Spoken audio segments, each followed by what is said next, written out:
Hi everyone, thank you so much for joining me today. We are going to be covering part one of our Cringe-free networking workshop. I'm Christina Nguyen, Senior Career Service Advisor at the University of Dallas. So to begin with, some topics that we're going to discuss is what networking is and what it's not, identifying your network and assessing gaps, importance of networking, networking basics, and how to network in person. So first, I want us to think about what is networking. A lot of the time, it has a negative connotation to it because networking can be very nerve-wracking. It can be awkward. It's not something that a lot of people want to do. However, what I really want us to do is rethink what networking means. At the end of the day, it's about building relationships and connecting with people. And when we bring it down to that level, it's a lot more relatable. It's something that's easier to do. At the end of the day, it's about people talking to people. So who exactly is in your network? First of all, it's professors and former professors and bosses. These people can provide endorsements and recommendations based on prior performance. So they have a little bit more of evidence of what you've done and they can reinforce what they're saying about you. Second of all is classmates, alumni, and family. These people can provide you with feedback and guidance based on common experiences. So if you talk to people who are fellow alumni, you have shared relationships such as like the core or maybe a major, could be your Rome experience, studying abroad, things like that. And the third group of people are cold contacts. These are people that you don't necessarily know, or maybe you've only met once or twice. They could be recruiters and hiring managers that are really looking for candidates like you though. Their job is to hire you, therefore they have an interest in speaking with you. So you can reach out to these people on a whole bunch of different platforms, and we'll get into that in a little bit. But why should we network? There's really two big reasons. First of all is that 80% of the job market is hidden. Jobs are posted, but most of the time organizations already have someone in mind. And that usually comes from, second of all, is recommendations. Recommendations matter. People rather hire someone that they know or who has been recommended by them by somebody that they know.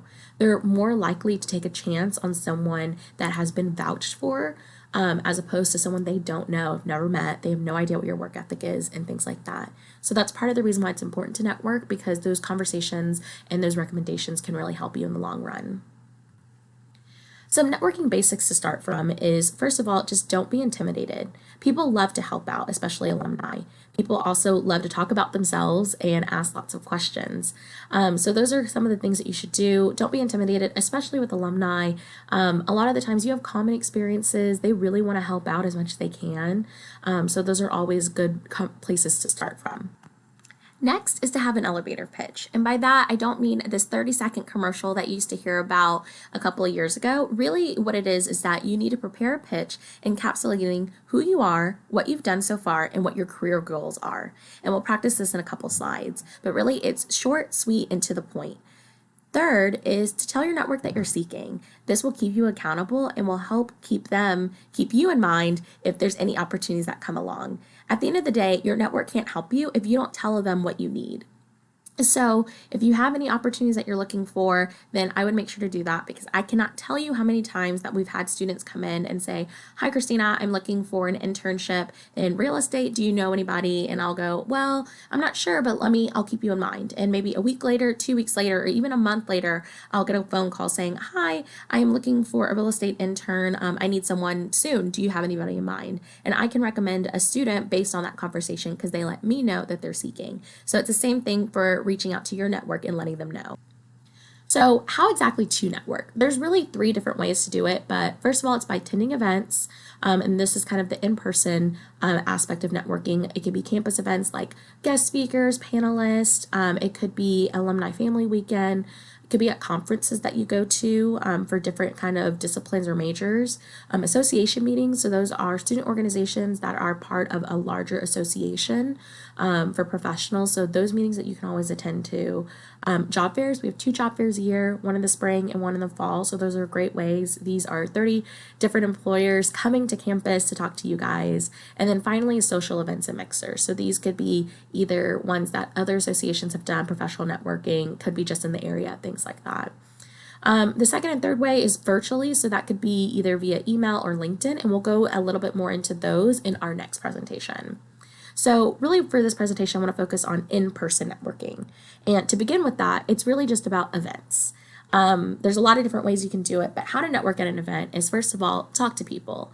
I know that's really simple to say, but really make a goal to talk to a certain number of people, or even maybe a couple of different industries that you really want to talk to for representatives from there. Sometimes you'll know what the event's about, sometimes you won't, so kind of keep that in mind. Second of all, again, the elevator pitch. I know I've talked about it. We'll talk about it a little bit more later. But have a couple of facts about yourself that you can share in a really quick couple of seconds. Third is to work the room. Be open to talking to everyone. When you're at kind of like a social event or a mixer or those types of association meetings, you might not know who's there.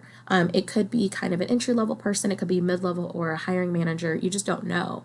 But you want to make sure you treat everyone with respect, talk to everybody. You never know if one day they have someone in mind, maybe they're already hiring or they know someone who's hiring. So always make sure to just make those connections with people no matter who they are. And then finally is to close the deal. Depending on where you are, if you're at a conference or a meeting or something, you might be able to get a business card, and that will help close your deal. But if you're just at a regular, like informal conversation, you might just say, "Hi, it was great meeting you. Can I connect with you on LinkedIn?" Which we'll talk a little bit more about as well. So how to network at a job fair specifically. A job fair, it's really much the same thing, except for at a job fair, it's a little bit more targeted. You know a little bit more about what companies are going to be there. You know what they're hiring for, so you have a little bit more of a basis to start from. So first of all, work the room. Talk to companies that you're interested in, but don't discount those that maybe aren't in your field or maybe not in the industry that you want. Lots of different industries hire for very similar jobs depending on if they're a corporation or if they're like a laboratory or things like that. So you just want to make sure that you're talking to everyone that you can for having these opportunities come up.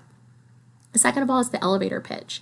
When you're doing it at a job fair, you can customize it a little bit more to the job or internships being offered and or the industry or company that you're talking to. So instead of saying, just in general about who you are, you might say something along the lines of, what does your intern do? Or, what are you looking for in a candidate? It's a little bit more specific. And then third is to ask questions. Ask about things that can't be found on the company website. Like I just said, it could be a question like, what do you like about working for ABC company? It gives you an opportunity to keep that kind of level of engagement going in a conversation. Studies have shown that when someone asks questions after the conversation's over and they interviewed the person that they were talking to, they found that person more likable.